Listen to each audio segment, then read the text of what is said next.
Вот теперь ты понимаешь? Нет. Он сейчас много сказал. И что он сказал? Ну, для начала он сказал: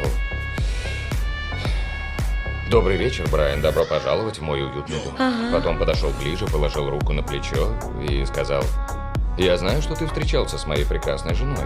А где-то между строчками добавил: «Зацени мои мускулы, брат, я их накачиваю каждый день».